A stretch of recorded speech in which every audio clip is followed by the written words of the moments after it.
Hello children, welcome back to your channel Study with Poonam ma'am। तो class 6 बेटा जी, आज हम हिंदी बाल राम कथा में लास्ट जो हमारा टॉपिक रह गया राम का राज्याभिषेक, ये पढ़ेंगे। तो विभीषण चाहते थे कि राम कुछ दिन लंका में रुक जाएं, नई लंका में। अब विभीषण राजा बने हैं ना, इसलिए उनकी लंका में उन्होंने अपनी इच्छा राम को भी बताई, उसका कारण भी बताया कि मैं चाहता हूं कि आप कुछ दिन यहाँ विश्राम कर लें, युद्ध की थकान उतर जाएगी। वैसे इसमें मेरा स्वार्थ भी है कि आपका सानिध्य और रीति नीति सीखने का अवसर उन्हें मिलेगा। आपने यह नगरी देखी भी तो नहीं है। राम ने लंका नगरी में कदम नहीं रखा था। सीता से मिलने हनुमान गए 2 बार, अंगद गए, लक्ष्मण भी हो आए। विभीषण के राज तिलक के समय राम उस नगरी से दूर ही रहे, क्योंकि उन्हें वो वनवास मिला था ना, इसीलिए वो नहीं चाहते थे कि वो राजमहल में जाएं। यह संभव नहीं है मित्र, राम ने कहा। वनवास के 14 वर्ष पूरे हो गए हैं और मैं तत्काल अयोध्या लौटना चाहता हूँ। क्यों? क्योंकि भरत मेरी प्रतीक्षा कर रहे होंगे। जाने में विलंब हुआ तो वे प्राण दे देंगे। उन्होंने प्रतिज्ञा की है कि है ना, मैं उनकी प्रतिज्ञा में बंधा हूँ, उनकी प्रतिज्ञा से बंधा। उन्होंने कहा था कि एक दिन भी देर हो गई तो मैं अपने प्राण त्याग दूंगा। अब विभीषण राम से अलग नहीं होना चाहते थे। उनका अनुरोध राम ने अस्वीकार कर दिया, पर वे निराश नहीं थे।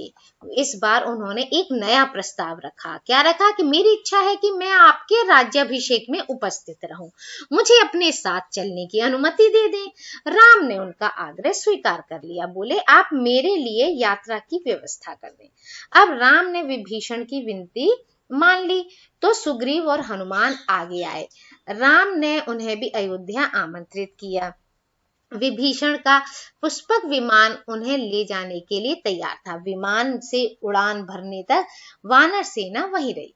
विमान जाने के बाद वे कूदते फांदते किष्किंधा की ओर चल पड़े। विभीषण ने अपने कोषागार से उन्हें रत्नाभूषण दिए थे, उनकी वर्षा की थी। उसी विमान से वानरों के लिए यह मनोरंजन था, जिसे जो मिला लूटा।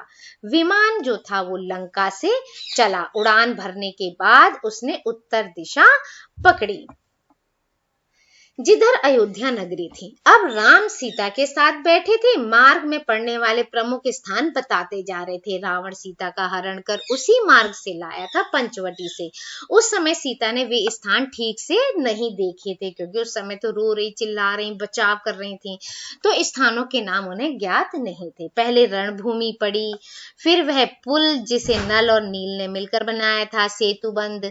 किष्किंधा रास्ते में था। वानर राज सुग्रीव की राजधानी। सीता के आग्रह पर विमान किष्किंधा में उतरा, सुग्रीव की रानियों तारा और रूपा को लेने के लिए। आगे ऋषिमुख पर्वत पड़ा और उसके बाद पंपा सरोवर। उसकी सुंदरता तो बहुत ही अद्भुत थी। राम ने सीता को एक पतली चमकीली चमकती हुई रेखा दिखाई और उन्होंने कहा, देखो सीते, देखो यह गोदावरी नदी है, ऊंचाई से इतनी छोटी दिख रही है। इसी के तट पर पंचवटी है। देखो हमारी पर्णकुटी अब भी बनी हुई है, जो उन्होंने लक्ष्मण ने बनाई थी ना, वो उनको दिखाई। सीता ने आंखें बंद कर ली, जैसे पंचवटी को पुनः देखने से डर रही हो। उन्हें पूरा घटनाक्रम याद आ गया, क्योंकि यहीं से रावण उन्हें उठाकर ले गया था। गंगा यमुना के संगम पर ऋषि भरद्वाज का आश्रम था। विमान वहां उतरा। सबने रात वहीं बिताई। ऋषि का आग्रह था, राम उसे टाल नहीं सके। वहीं से उन्होंने हनुमान को अयोध्या भेजा कि भरत को उनके आगमन की पूर्व सूचना दे दी जाए, नहीं तो कहीं ऐसा ना हो कि थोड़ा बहुत 19-19 देर हो जाए और वो भरत कुछ कर ले। तो इसलिए उन्हें हनुमान जी को उन्होंने भेज दिया। अब राम सीधे अयोध्या नहीं जाना चाहते थे। उनके मन में एक प्रश्न था, एक संशय। 14 वर्ष की अवधि कम नहीं होती है ना, कहीं इस अवधि में भरत को सत्ता का मोह तो नहीं हो गया। अब राम को अयोध्या भेजते हुए उन्होंने यह प्रश्न रखा था। कहा, हे वानर शिरोमणि, आप भरत को मेरे आने की सूचना दीजिएगा और ध्यान से देखिएगा कि यह समाचार सुनकर उनके चेहरे के भाव कैसे आते हैं। यदि भरत को इस सूचना से प्रसन्नता नहीं हुई तो मैं अयोध्या नहीं जाऊंगा। भरत राम राजकाज संभाल ले, इसमें मुझे कोई आपत्ति नहीं है। मैं तो कोई नहीं, छोटा भाई संभाले, बहुत बढ़िया है। अब हनुमान जो है वो वायु के वेग से चले जैसे उड़ रहे हो, है ना। मार्ग में निषाद राजगुरु से भेंट की, उनसे अयोध्या का हाल जाना, वहां से नंदीग्राम पहुंचे। उन्होंने भरत से कहा श्री राम के वनवास की अवधि पूर्ण हो गई है, वे लौट रहे हैं, प्रयाग पहुंच चुके हैं, मैं उन्हीं की आज्ञा से आपके पास आया हूं। अब भरत की तो प्रसन्नता का ठिकाना ना रहा, आंखों में खुशी के आंसू थे। वे बार बार हनुमान को धन्यवाद दे रहे थे, यह शुभ समाचार लाने के लिए, उनके तक सूचना उन तक पहुंचाने के लिए। उनके चेहरे पर केवल एक ही भाव था, वो था प्रसन्नता। हनुमान उनसे विदा लेकर आश्रम लौट आए और कहा, राम के पास। अगली सुबह प्रयाग से श्रृंगवेरपुर होते हुए राम का विमान कुछ ही देर में सरयू नदी के ऊपर पहुंच गया। अब दूर अयोध्या नगरी के भवनों के शिखर दिखाई देने लगे, सबने अयोध्या को प्रणाम किया। उधर भरत से सूचना पाकर अयोध्या में उत्सव तैयारियां होने लगी थी। नगर को सजाया गया। शत्रुघ्न जो थे राज्याभिषेक की व्यवस्था में लग गए। महल से तीनों रानियां नंदीग्राम के लिए निकल पड़ी। कौशल्या सबसे आगे थी, उन्हें पता था कि राम पहले भरत से ही भेंट करेंगे, इसीलिए वो सारे लोग कहाँ नंदीग्राम जा रहे थे। राम का विमान भी नंदीग्राम में उतरा, उनका भव्य स्वागत हुआ। आकाश राम की जय घोष से गूंज उठा। राम ने विमान से उतरकर भरत को गले लगाया, माताओं को प्रणाम किया। भरत भागते हुए आश्रम के भीतर गए, राम की खड़ाइयों उठाकर लाए, जिसे वो सिंहासन पर रखकर उन्होंने 14 वर्ष राजकाज चलाया था।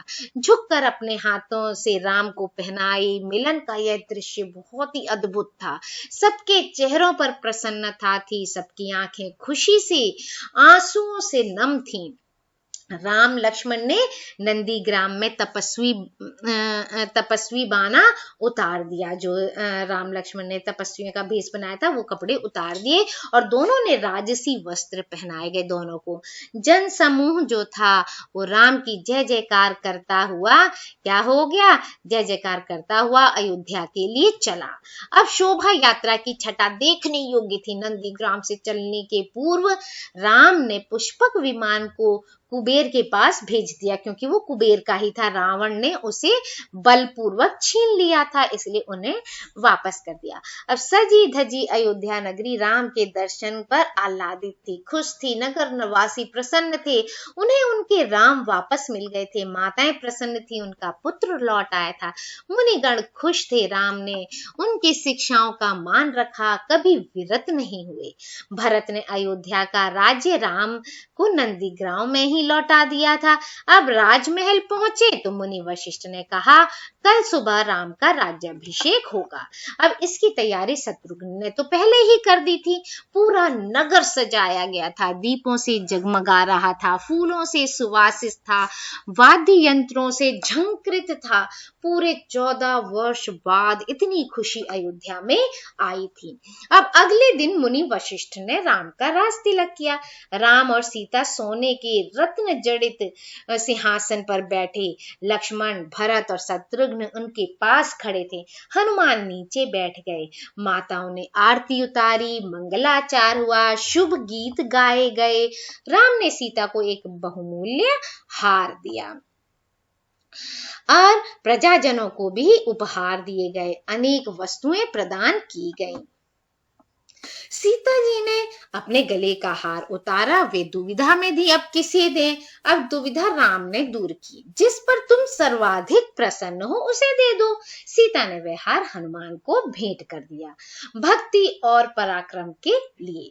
कुछ दिनों में सारे अतिथि एक एक कर चले गए।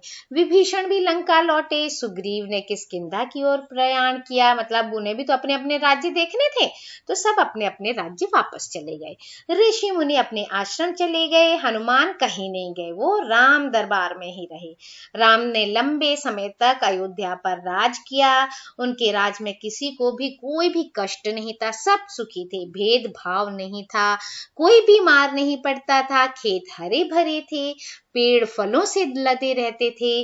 राम न्याय प्रिय थे, गुणों के सागर थे, उनका राज्य राम राज्य था। आज तक उसकी स्मृति, आज तक स्मृतियों में है कि राम राज्य होता है। देखिए इतना भाइयों में प्यार, ये सारी शिक्षा हमें देखने को मिलती है कि भाइयों में प्यार होना चाहिए, एक दूसरे के लिए सम्मान होना चाहिए, एक दूसरे की बात माननी चाहिए। तो इस वीडियो में इतना ही। Thank you. Like share and subscribe my channel.